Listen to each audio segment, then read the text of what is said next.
Should I remember all the standard results in mathematics.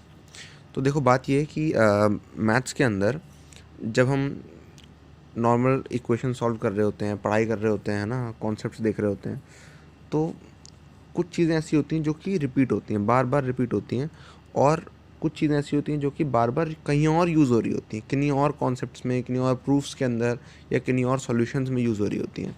तो ऐसी चीज़ों को हम कहते हैं स्टैंडर्ड रिजल्ट्स, है ना।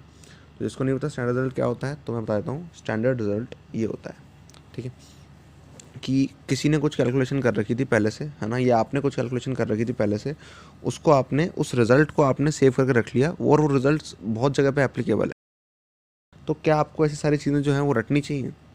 क्या सारी रटनी चाहिए? नहीं। जैसे अगर आप इस तरह से कर लोगे कि आप स्टैंडर्ड रिजल्ट निकालने बैठ जाओ, तो आप हर चैप्टर के 100 तो निकाल ही लोगे कम से कम, ठीक है। अगर आप सारे निकालने बैठ जाओ बिल्कुल डेप्थ में, तो हर चैप्टर के 100, और अप्रॉक्सीमेटली अगर हम 35 चैप्टर मान लें जेई की मैथमेटिक्स में, तो आपके पास 3500, anywhere between 3000 to 3500 standard result होंगे आपके पास। इतनी सारी चीज़ें अगर आप याद करोगे तो ये बहुत बड़ी बेवकूफ़ी साबित हो सकती है ना। तो हमें ऐसा नहीं करना। तो हमें स्टैंडर्ड रिजल्ट्स के अंदर सिर्फ वो चीज़ें याद रखनी है जो कि एज अ बेस काम करनी है, समझ रहे हो, जो कि और बेसिक हैं। जैसे कि टेंजेंट की इक्वेशन, जैसे कि t y equal to x plus t square. Parabola के नॉर्मल की equation y equal to m x minus 2am minus a m cube. तो ये जो चीज़ें हैं ये आपको याद रहनी चाहिए, जो कि ज़्यादा बेसिक हैं, जो कि कहीं पे भी अप्लाई हो सकती हैं, है ना। लेकिन जो कुछ स्पेसिफिक स्टैंडर्ड रिजल्ट हैं जो कि सिर्फ एक दो जगह पे अप्लाई होते हैं, जिनकी एप्लीकेशन रेट कम है, एप्लीकेशन रेट मतलब समझ रहे हो, कि जो कि लेस नंबर ऑफ क्वेश्चंस में, 1 2 3 4 क्वेश्चंस में ही काम आते हैं, या इतने केसेस में ही काम आते हैं, वो आपको रटने नहीं चाहिए, है ना। उनका मेथड आपको आना चाहिए, उनकी एल्गोरिदम आपको आनी चाहिए, फिर आपको देखना चाहिए कि एल्गोरिदम क्या है ना। तो अगर आप एल्गोरिदम में फोकस करोगे तो आप एक एल्गोरिदम करके आप 50-100 सवाल मास्टर कर सकते हो, समझ रहे हो, सिर्फ एक एल्गोरिदम को मास्टर करने से। तो जब बात ऐसी हो जाए कि स्टैंडर्ड रिजल्ट ऐसा है जो कि लेस जनरल है, मतलब एक दो जगह पे ही अप्लाई हो रहा है ज़्यादा, और इससे कोई काम नहीं है, एक दो टाइप के केसेस में ही, क्वेश्चन में ही अप्लाई हो रहा है, इससे ज़्यादा कोई काम नहीं आता, है ना, बहुत ज़्यादा ये यूज़ नहीं होता। तो ऐसी चीज़ें याद नहीं करनी चाहिए, उनको कैसे डिराइव किया गया उसकी एल्गोरिदम आपको आनी चाहिए, समझ रहे हो। लेकिन कुछ लोग होंगे जो थोड़ा सा इस वीडियो को सुन लेंगे और फिर ये सोच लेंगे कि नहीं नहीं नहीं, स्टैंडर्ड रिजल्ट बिल्कुल भी याद नहीं करने होते। नहीं, ऐसा नहीं है, कुछ चीज़ें याद करनी हैं।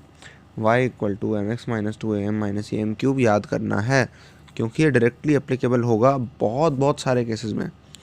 जब भी नॉर्मल निकालना होगा, है ना, उसमें से 70-60% केसेस में ये कम से कम वैलिड होगा ही होगा, ठीक है। नहीं तो फिर कुछ और चल रहा होगा, नहीं तो फिर दूसरा मेथड वैलिड होगा, है ना। तो यहाँ पे ये बहुत बहुत बहुत ज़रूरी है। स्टैंडर्ड रिजल्ट आपका काम बहुत आसान कर सकते हैं अगर आप सही स्टैंडर्ड रिजल्ट सेलेक्ट करके, चूज़ करके, अगर सिर्फ वही वाले आप याद करते हो, है ना, जो कि याद करने वाले हैं, ठीक है। आप कहोगे अच्छा मैथ्स में याद करना पड़ेगा, हाँ जी, हाँ भैया याद करना पड़ेगा, ठीक है, आपको याद करना पड़ेगा, ठीक है, क्योंकि ये जेई की मैथ्स है भैया, जेई की मैथ्स है। जेई की मैथ्स मतलब याद करना पड़ेगा। जेई की मैथ्स इज़ मेमोरी बेस्ड, ठीक है, there is no two way about it. JEE की मैथ इज़ मेमोरी बेस्ड, ठीक है। ये आप कोई अच्छे ओलंपियाड की तैयारी नहीं कर रहे हो, आप जेई की तैयारी कर रहे हो। जेई के अंदर मेमोरी काम करती है, समझ रहे हो। मेमोरी मतलब बिल्कुल रटी रटाई चीज़, रटा रटाया फार्मूला अगर आप आपको यूज़ करना आता है तो जेई में आपके अच्छे नंबर आ जाएंगे। मैथ्स आपकी कैसी भी, उससे फ़र्क नहीं पड़ता।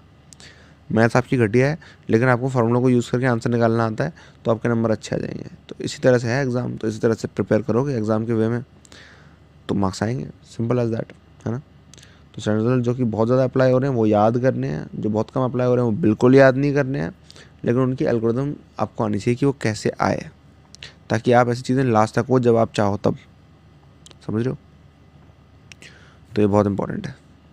अगर कोई ऐसा कोई क्वेश्चन है या कोई ऐसी क्वेश्चन है जो कि आप स्टैंडर्ड रिजल्ट की तरह याद करने की कोशिश कर रहे हो, लेकिन आपको डाउट है कि स्टैंडर्ड रिजल्ट याद करना चाहिए या नहीं करना चाहिए, तो आप कमेंट्स में पूछ सकते हो। Alright, all the best.